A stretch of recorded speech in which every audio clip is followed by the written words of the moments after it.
तो किसी ने कहा कि जब रहना ही पड़ेगा तो रह ही लो, प्रसन्नता से रह लो, प्रीतिपूर्वक रह लो।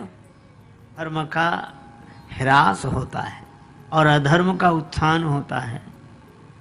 असुर अधम अभिमानी प्रवृत्ति के जीव सज्जनों को सताते हैं, तब तब भगवान विविध रूपों में देह धारण करके सज्जनों की पीड़ा का अपहरण करते हैं।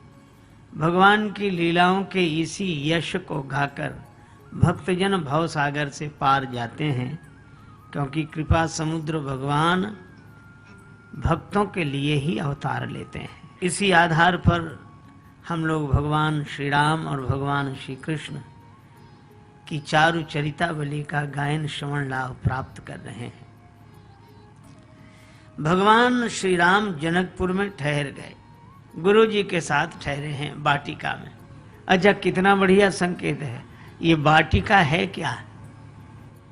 श्री तुलसीदास जी कहते हैं कि अमराई में भगवान रुके, और अमराई संत सभा चहुदिस अमराई, संतों की सभा ही अमराई है। तो भगवान गुरुदेव की आज्ञा से इस संत भाव की अमराई में ठहर गए। अच्छा देखो, कई बार लोग कहते हैं कि हम तो संतों के साथ रहते हैं पर फल नहीं मिलता। इतने बड़े महात्मा, लेकिन हमें तो कुछ समझ में नहीं आया, हमें तो कोई फल मिला ही नहीं। आप ऐसे विचार करो कि आम की छाया में कोई व्यक्ति बैठे तो क्या आम का फल उसे हमेशा मिलेगा? आम का फल तो बसंत ऋतु में मिलेगा। तो संत के संग का फल, जैसे आम का फल बसंत ऋतु में मिलता है, इसी तरह संत के संग का फल बसंत ऋतु में मिलेगा। और वो बसंत ऋतु कौन सी? तब श्री तुलसीदास जी कहते हैं, संत सभा चहुदिस अमराई और श्रद्धा ऋतु बसंत समगाई। श्रद्धा ही बसंत ऋतु है। श्रद्धा से संत के संग का फल मिलता है। देखो, एक होता है संग, एक होता है साथ। हम जिसके पास तन से रहें वह साथ है, हम जिसके पास तन से रहें वह साथ है, और हम जिसके पास मन से रहें वह संग है। इसीलिए हम लोग बोलते हैं ना, संगी साथी। मन से रहे तो संग और तन से रहे तो साथ। अच्छा, एक बात और है, तन का छूट जाना मृत्यु है और मन का छूट जाना मुक्ति है। तन का छूट जाना मृत्यु है और मन का छूट जाना मुक्ति है। तो मन जहां लगता है वहां संग, संग शब्द बड़ा अच्छा है। संस्कृत में संग बोलते हैं आसक्ति को। इसीलिए श्रीमद् भगवद गीता में कहा, संगात संजायते कामः कामात क्रोधो भी जायते। तो संग कहते हैं आसक्ति को। और कितना अद्भुत संकेत है कि जिसके बिना हम रह ना सकें उसी से हमारा संग है। इसीलिए सत्संग, जब संतों के बिना हम रह ना सकें तभी हमारा सत्संग है। और इसी श्रद्धा से संत के संग का फल मिलता है। और भगवान इसीलिए अमराई में है और पूरी श्रद्धा के साथ हैं। इसीलिए पूरे जनकपुर में बसंत ऋतु, वाटिका तक में जन बसंत ऋतु रही लुभाई। ये श्रद्धा से भरा हुआ स्थल। महाराज विदेह राज को पता लगा राम जी गुरुदेव के साथ उनकी आज्ञा में प्रीति पूर्वक रह रहे हैं। अच्छा, राम जी यह नहीं सोचते हैं कि अब गुरु जी की आज्ञा क्या करें, अब रहना ही है। वो तो एक जगह कीर्तन हो रहा था, जाही विधि राखे राम ताही विधि रहिए। तो एक दूसरे सज्जन बड़े उदास सुर में बोले, रहिए क्या, रहना ही पड़ेगा और कर भी क्या सकते हैं, रहना ही पड़ेगा। तो किसी ने कहा कि जब रहना ही पड़ेगा तो रह ही लो, प्रसन्नता से रह लो, प्रीतिपूर्वक रह लो। अब गुरु जी की अब वो सोने ही नहीं देते, जब देखो तब ये काम वो काम जगाते ही रहते हैं, हैरान परेशान करते रहते हैं। लेकिन अब गुरु जी अब क्या बताएं, रहना ही है।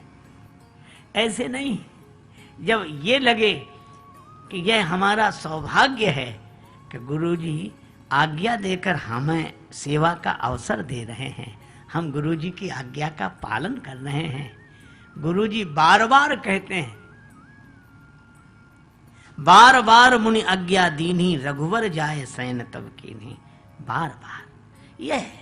राम जी इसी भाव से रह रहे हैं और मानो उपदेश दे रहे हैं कि गुरुदेव के संग रहने का यही नियम है, यही मर्यादा है, और इस मर्यादा से जो रहेंगे उन्हें गुरुदेव के संग का फल अवश्य प्राप्त होगा।